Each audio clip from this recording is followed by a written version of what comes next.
Hello friends, आज हम आपके लिए रणवीर सिंह और आलिया की लेटेस्ट मूवी लेकर आए हैं, रॉकी और रानी की प्रेम कहानी। मूवी की स्टार्टिंग में हमें रंधावा फैमिली के बारे में बताया जाता है। रॉकी बताता है उसकी परदादी अपनी बहू के लिए काफी स्ट्रिक्ट थी, जिनके गुजरने के बाद सारी बागडोर दादी ने संभाली, क्योंकि दादा कंवल को सिर्फ शायरी का शौक था। दादी धनलक्ष्मी ने कभी अपने बेटे तिजोरी को भी कंवल के पास नहीं जाने दिया कि कहीं वो अपने पिता जैसा न बन जाए। उन्होंने धनलक्ष्मी स्वीट शॉप खोली, जो आज बहुत फेमस और ऊंचाइयों पर है। धनलक्ष्मी दादी भी अपनी बहू के लिए काफी ज्यादा स्ट्रिक्ट हैं। तिजोरी जब छोटा था तो उसके पिता कंवल का सीढ़ियों से गिरकर एक एक्सीडेंट हो गया था, जिसके बाद उन्हें अक्सर चीजें भूल जाया करती थी। अब वो सब एक अवार्ड फंक्शन में जाते हैं, जहां रॉकी के डैड तिजोरी को अवार्ड मिलता है, धनलक्ष्मी स्वीट्स के सीईओ। वहीं रॉकी के दादाजी एक शायरी सुनकर दूर बैठी एक लेडी के पास जाकर उन्हें जामिनी जामिनी कहकर हक कर लेते हैं। डॉक्टर कहते हैं जामिनी कोई होगी, वो इनकी याददाश्त वापस लाने के लिए ट्रिगर हो सकती है। जामिनी कौन है? धनलक्ष्मी कहती है कोई जामिनी जामिनी नहीं है। धनलक्ष्मी हमेशा अपने पति के साथ रूड होती है। इनफैक्ट वो अपने बेटे तिजोरी को भी उसके पिता के पास कभी नहीं जाने देती। अब रॉकी देखता है उसके दादू कंवल की एक पुरानी डायरी, जिसमें आधी फटी फोटो एक लड़की की। फोटो के पीछे लिखा होता है जामिनी और नीचे एक कॉफी शॉप का नाम। नेट पर सर्च करने से रॉकी को पता लगता है कि ये एक न्यूज चैनल की होस्ट रानी चैटर्जी की दादी हैं, जामिनी चैटर्जी। शायद उन्हीं का नाम रॉकी के दादू बार बार लेते हैं।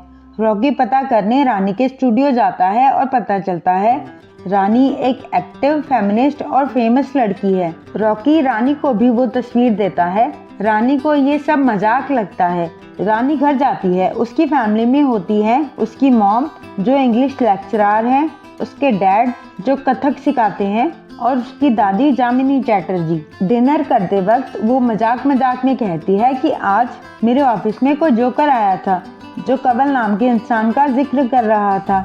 ये नाम सुनते ही जामिनी यानी रानी की दादी अंदर चली जाती हैं और उसे आधी फटी फोटो दिखाती हैं कंवल की। वो बताती हैं हम दोनों का अफेयर हुआ था एक कवि सम्मेलन के दौरान, मगर हम दोनों मैरिड थे इसलिए अलग हो गए।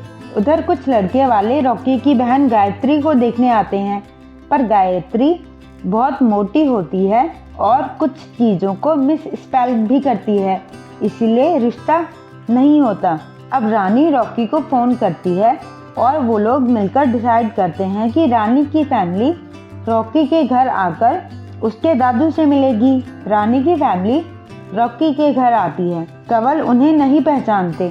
रॉकी की दादी धनलक्ष्मी के पूछने पर जामिनी बताती है कि कई साल पहले हम दोनों एक कवि सम्मेलन में मिले थे।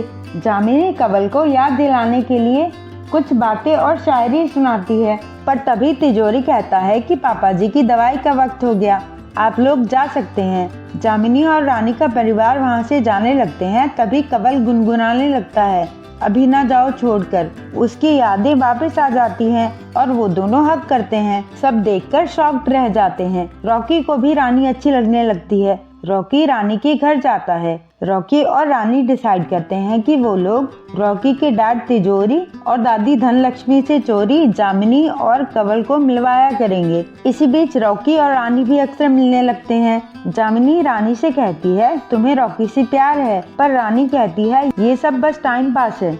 अब रानी रॉकी को बताती है कि कल मेरा बर्थडे है।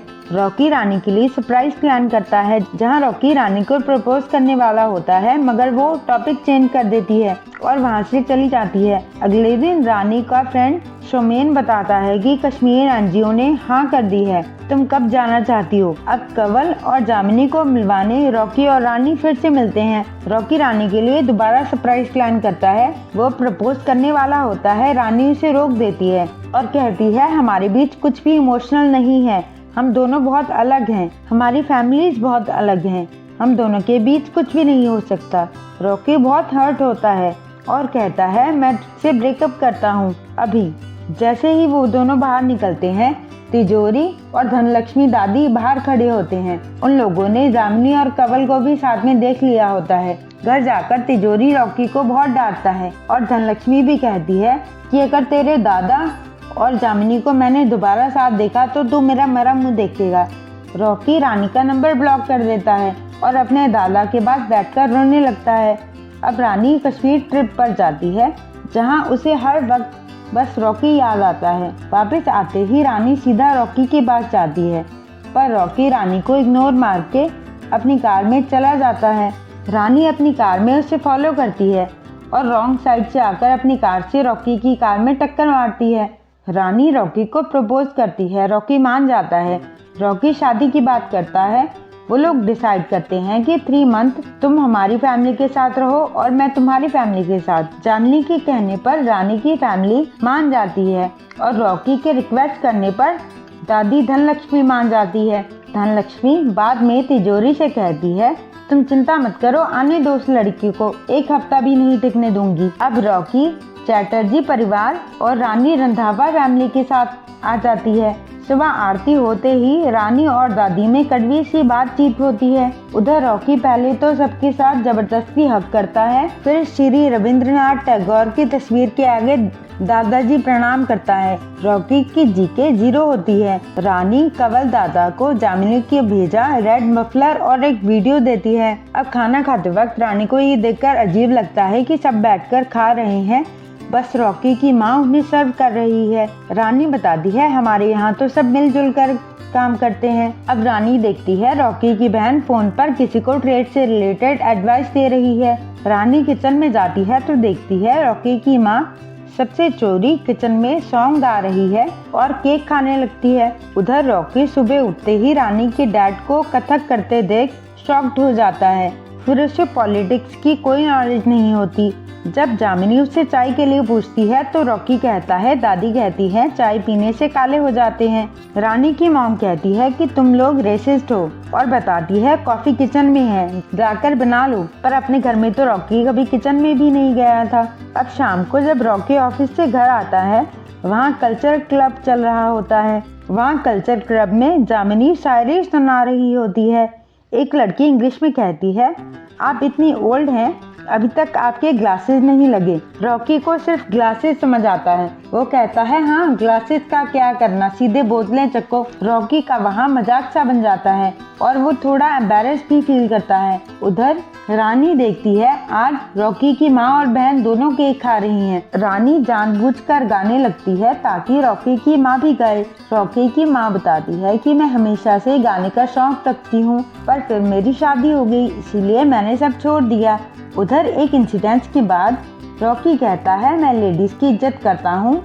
रानी की माँ कहती है, जब उन्हें तुम बिल्कुल खुद जैसा समझोगे तब करोगे लेडीज की इज्जत, उन्हें खुद से अलग मत समझो। उधर कंवल को खाना और दवाई ज्यादातर रानी ही देती है। रॉकी की कंपनी लो जा रही होती है। एक एडवर्टीजमेंट की वजह से प्राइस गिर जाते हैं। उस एड में सिर्फ लेडीज काम करती हैं, सारा किचन में और लड्डू भी बस वही बनाती हैं। तभी रानी एंटर करके एड को देखकर हंसने लगती है और कहती है कि एड में जेंट्स को भी लड्डू बनाने चाहिए। सोच नई, स्वाद वही, और लोग इसे बहुत पसंद करते हैं। प्राइस भी बढ़ जाते हैं। कुछ वक्त बाद दादी फिर रानी से बहुत कड़वा बोलती है। अब रॉकी के फ्रेंड के मैरिज का संगीत होता है। रानी की फैमिली भी इनवाइटेड होती है, जहां कंवल जामिनी के हाथ पकड़कर उसे किस करता है, जिसे देखकर धनलक्ष्मी दादी को बहुत गुस्सा आता है और वो जानबूझकर कहती है, हमारे बीच एक बेहतरीन डांसर है, और रानी के डैड को स्टेज पर भेज देती है। वहाँ के लोग एक जेंट्स को कथक करता देख हंसने लगते हैं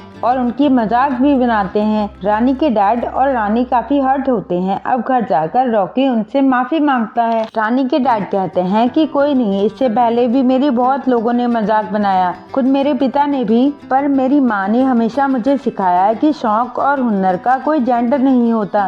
रॉकी भी कुछ इमोशनल बातें करता है, जिसके बाद रानी के डैड उसे हक करते हैं। अगले दिन रॉकी रानी के डैड से कथक सीखना शुरू कर देता है। उधर रानी रॉकी की बहन को अपने न्यूज चैनल में इंटरव्यू के लिए ले जाती है और रॉकी की माँ की म्यूजिक वीडियो एक सिंगिंग कंपटीशन में भेज देती है। रानी उन दोनों के साथ काफी घुल मिल जाती है। रॉकी भी खुद को काफी बदल लेता है। रॉकी की बहन का सिलेक्शन लेटर घर पर आता है, जिसे देख दादी धनलक्ष्मी को बहुत गुस्सा आता है। उधर रानी बता बताती है कि आंटी, मैंने आपसे चोरी आपकी म्यूजिक वीडियो सेंड कर दी थी, आपका सिलेक्शन हो गया है, सैटरडे शाम 7 बजे आपका ऑडिशन है। माँ बहुत गुस्सा होती है और रानी को डांटती है कि तुमने ऐसा क्यों किया। तभी गायत्री आकर बताती है कि सैटरडे को लड़के वाले मुझे देखने आ रहे हैं। अब सैटरडे आ जाता है। रॉकी की बहन जानबूझकर लड़के वालों के सामने गलत जवाब देती है। उसका रिश्ता तो टूट जाता है, पर दादी उसे थप्पड़ मारकर कहती है